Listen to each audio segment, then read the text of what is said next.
Now. For my certificate, I was over video. Genesis, come on the street. Etakeka.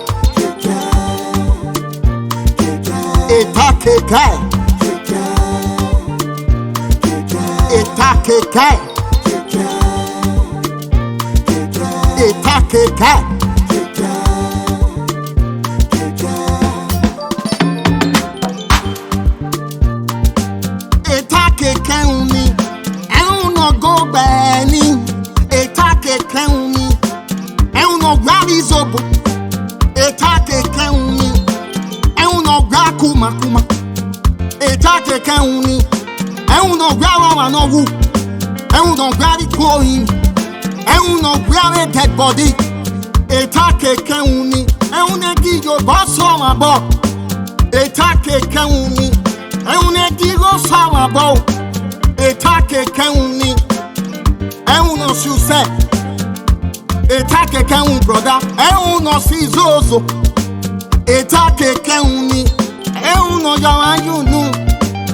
na yene akoko adoso awon agba jaba sagba ibi eto ni ro wa kedirisi para keke hun ibi eto ni ru wa ala o para keke hun ya so bo ni si no kara kwa ya so bo ni si no fele kwa ya nere gwaba no bana hito ya nere palace no bana hile kwe etake keuni no soko yo wow etake keuni no sagode agbona yin reje agbona yin fun egbereje no matter what talk you be aye yes ya go yo you get to the social media wara kekun you get to the Facebook wara kekun to the internet wara kekun ya kilo na onisi no khara kwa ware ni ne gbegbe wa bo ware itere gbegbe pakara from Victor akekun from Victor menwa akekun Monica Ambrose yawo akekun neo Ibenivie where akekun enogie yawo akekun osene no se me akekun eyolo akekun ijore one of Paris yawo akekun na nene webo Ohaja la do no baye na nene si Ohaja sedo wa kekun wa ijoba you know wa kekun iyedo wa iyedo you know Fera ka kekun Rita talk show akekun neo Easy Obede akekun Ekia Queen Easy Obede akekun neo na nene webo Ohaja isedo na nene si Ohaja igado Orisa hera so asamfoni si Okunombe bog biwe tuwe Boge de no kakai ye na aja agbaloto Boge de no kakai baba ana na aja agbaloto Eni bi money bi ye money ragbon para kekun ukona nene dene moto ari no yara ku wa gbugbo yi moto ni mo ya ri ra SS wa tweki yi moto ni mo ya ri ra SS aira biene eta kekun oga ira biene o keke no kekun asaboro akekun atiti new generation akekun new Edimofi no be daosa wọ́n ṣe bàbá o bí Yorùbá ń rí èmi yàá wo bàbá ìkákàbọ̀ ẹ̀mẹ̀wẹ̀ ṣẹ̀ṣẹ̀ yàá bàbá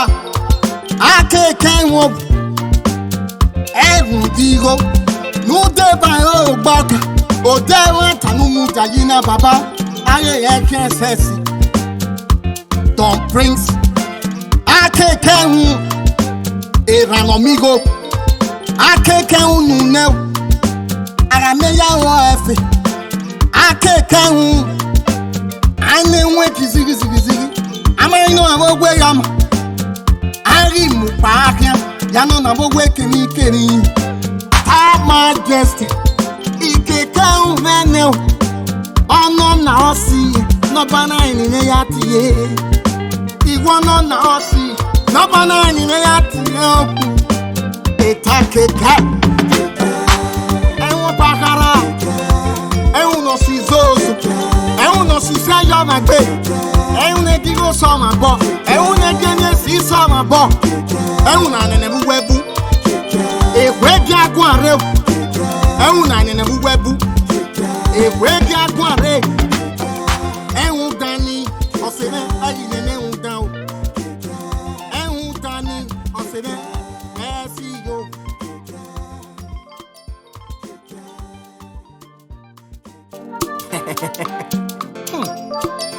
now. For my certificate, I was up video. Genesis, come on the street. Etakeka. Etakeka. Etakeka. Etakeka.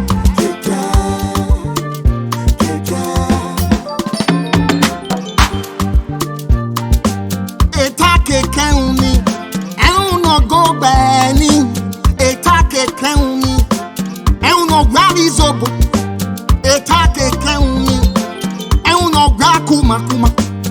etake kauni no gwa no wu no gwa di coin no gwa dead body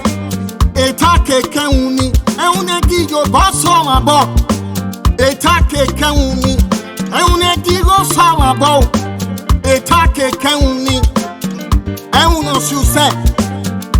etake kauni brother no si zozo etake kauni no yawa yunu na yene akoko adoso wa gwa la jaba sagba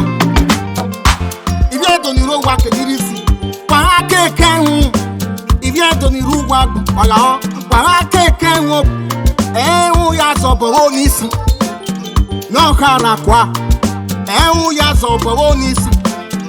no feye kwa ya nere gwaba no bana hito ya nere palace no bana hile kwe etake keuni no soko yo wow etake keuni no sagode agbona imerege agbona iyan fun egbereye no matter about talk you aye yes ya gogo yo ide to the social media wara kekun ide to the Facebook wara kekun to the internet wara kekun ya kilo na onisi no kara kwa wara ni ne gbegbe wa bo wara itere gbegbe pakara from Victor akekun from Victor menwa akekun Monica Ambrose yao akekun neo Ibenivie where akekun enogie yao akekun oseme no se me akekun eyolo akekun ijore one of Paris yao akekun na nene webo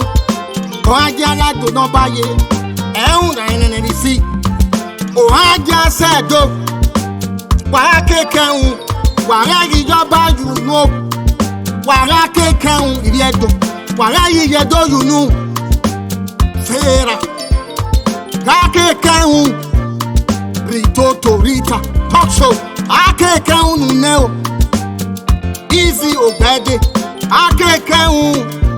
Ekia Queen isi ogbede akeke unu ne na neneme webo ohaja isedo na neneme isi ohaja igado ori sahera sasamfonisi okunombe bogiru etuwe ebogede no kakai ye na aja agbaloto ebogede no kakai baba ana na aja agbaloto eni bi mo ni bi eye mo ni ragbon para keke hun nkona inedene imoto ari no yara ku wa gbugbo yi moto ni mo ya ri ra sesi wa tweki yi moto ni mo ya ri ra sesi aiga biene eta keke hun oga iga biene o keke no keke hun asaboro akeke hun atiti new generation akeke hun new edimofi no vi daosa wese baba o bi yo bonuri eme ya wo baba ikaka bo eme sese ya baba akeke won ehun digo no de ba o gbaka o de won tanu mu jayina baba aye ye sese don prince akeke hun eranomigo akeke unu ne arameya wo efe akeke unu ane nwe kizigi amari no awogwe yam ari mu pa akya ya no na awogwe kemi ta majesty ikeke unu ne ono na osi no bana ni ya tie igwo no na osi no bana ni ya tie etakeka ewu pakara ewu no si zozo ewu no si sayo magbe ewu ne digo so ma bo ewu ne gene si so ma bo ewu na nene bu webu egwe gi agun are ewu na nene bu webu egwe gi agun are ewu dani osebe ayi nene ewu dan o ewu dani osebe see you.